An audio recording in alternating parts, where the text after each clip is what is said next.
everyone, welcome back. Today we are going to make a big jump. We're going to move away from the t-test family and start talking about an entirely new test, the F-test, which is also called ANOVA, or ANOVA, in case you want to see it spelled out. And ANOVA actually stands for Analysis of Variance. It's one of the few acronyms that hardly ever gets spelled out in academic writing. People just say, I ran an ANOVA to conduct this test. The reason that we're going to talk about this test is that we are going to be talking about situations where we have more than two groups. So t-tests for independent samples, the last test that we talked about, pretty efficiently allowed us to compare one group to another group. But that's not a realistic research setting. We might have multiple groups that we want to compare to each other, and so we need to talk about a tool that allows us to do that. So we use ANOVA when we want to compare the means of more than two groups. So I've set up some groups here for us to talk about today to illustrate both why we need ANOVA as well as some of the principles within ANOVA. So imagine we've got three groups, different teaching formats. We've got a group discussion format, we've got a lecture format, and we've got some kind of combination format. If we wanted to just talk about this the way we've always done, we could run a whole bunch of t-tests. So I could compare like group discussion to lecture, lecture to combination, combination to group discussion. I could maybe run 3 different t-tests to talk about whether or not these groups are different from each other. But remember that whenever we run a test, we are assuming some degree of error, that alpha rate. And when we do that, we are sometimes going to make mistakes. We're going to sometimes say that groups are different from each other when they're really not. When you start running multiple t-tests, you're going to start running into a higher likelihood that you've made a type 1 error. So using the F-test or the ANOVA test is going to allow us to control for that type 1 error rate and then compare all 3 groups simultaneously. So instead of doing all these separate comparisons, we're going to compare all 3 of these group means at the same time. One of the things about switching to ANOVA is that you need to be really careful to think about what words you're using to describe the steps that you're taking. So in this particular problem, we have one variable. We have teaching format. That's our variable. We might also talk about this in terms of constructs, but most of the time we're going to talk about it in terms of variable. Within this one variable, we have 3 conditions. So combination, that's not a variable. That's a condition within the variable of teaching format. So we have 3 different variables. You'll also hear this thing referred to as levels. We have 3 different levels of the variable, or as groups. We have 3 different groups. Really pay attention to your language and make sure you're keeping straight what's a level versus what's a variable. Okay. So the logic of ANOVA is going to be the same kind of logic as everything we've been doing. We're going to be talking about whether things are different from each other by more than we would expect by chance. So we're going to ask, are these sample means different from each other by more than we would expect by chance? That's going to end up equating to this phrase, is the variance between groups more than we would expect by chance? Is the variance between groups greater than we would expect if the null hypothesis is true? So I've already mentioned that instead of using a bunch of t-tests, we're going to keep our error rate constant by using this omnibus F-test. So ANOVA permits controlling our alpha at a predetermined value, 0.05 or maybe 0.01, while simultaneously testing the equality of any number of means. We're going to talk about an example with 3 groups. I think at some point I'm going to ask you to do an example with 4 groups. But really, even though we're doing more than 2 and that's useful, you're not going to see a whole lot of people who want to test the differences between like 5, 6, 7, 8, 19 groups. Okay. So instead of doing t-tests and looking at the difference between means, like is 90 minus 80 different from each other, we're going to be comparing the variance of our groups. And that's where this name comes into play. We're going to be doing an analysis of variance. In this way, ANOVA is an omnibus test. It's an overall test. It's going to be talking about the general big picture of things, but it doesn't allow us at this point to make specific comparisons. So conceptually, that means we're going to be asking, is 70 different than 80 different than 90? We're not really going to be saying for sure that, say, 80 is different than 90. We're asking simultaneously about all of the differences. The ANOVA is going to use a new test, the F-test. And conceptually, what this is going to map onto is what's called MSB. That is the variance between our group means over the variance that we expect by chance.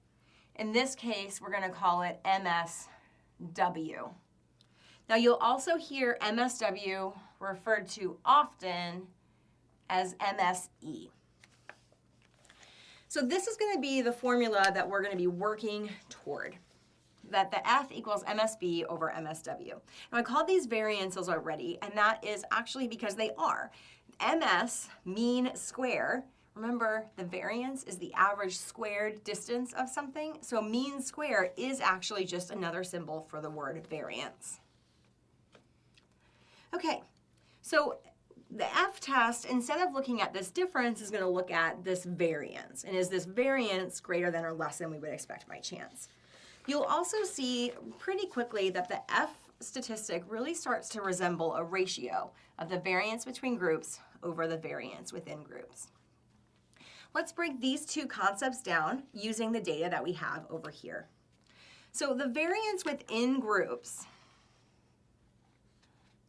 is going to be driven by the sum of squares, the variance between groups is going to be driven by the sum of squares between groups and the degrees of freedom between groups.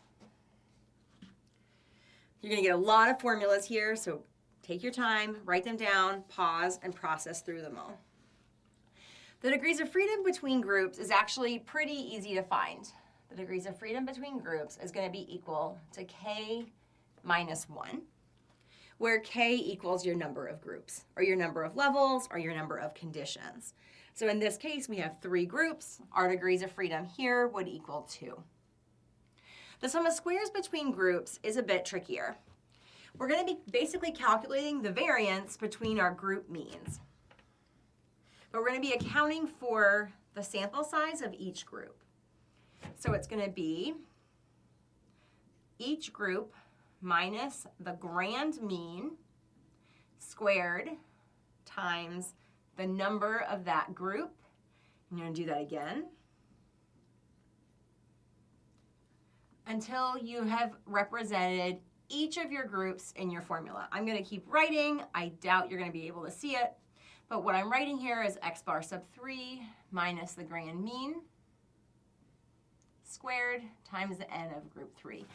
So what we end up with is this formula where we're summing the squared distance between each sample mean and this thing called the grand mean and multiplying that by the number of people.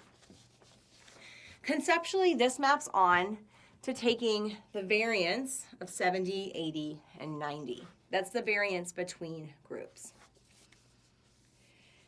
Okay, so a couple of key things to remember here. We've got squared values, and we need to multiply this term by the n for each group. One thing we haven't talked about yet is exactly what that x bar sub g equals. That is, what is the grand mean? The grand mean is the average of all of your participants' data.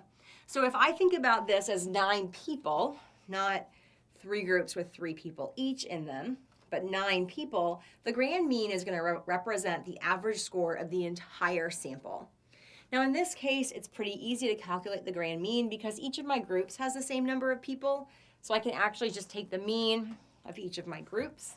So in this case, the grand mean would equal 80. Okay, so that's the variability between groups. Conceptually, again, we're looking at how people vary because they share the same group. So these 3 people are all in the group discussion format. We can use this number 70 to represent them, and they are potentially different from people that are in other teaching formats. So 80, 75, and 85, these 3 people, they all shared the same thing. I'm going to compare their average score to the average score of people in a different group and try to ascertain whether that variance is large or small. So that's the idea of the variance between groups. Let's talk next about the variance within groups. The variance within groups is going to use a really similar formula to this. MSW equals the sum of squares within over the degrees of freedom within. Where the degrees of freedom within equals big N minus K. So big N being your total sample size, in this case 9, we've got 9 people. And K being your number of groups. Remember, K is the number of groups, not the degrees of freedom. So N minus K would be 9 minus 3. In this case, it would be 6. Now, the sum of squares within is actually pretty easy to write the formula down for. It is the sum of your sum of squares.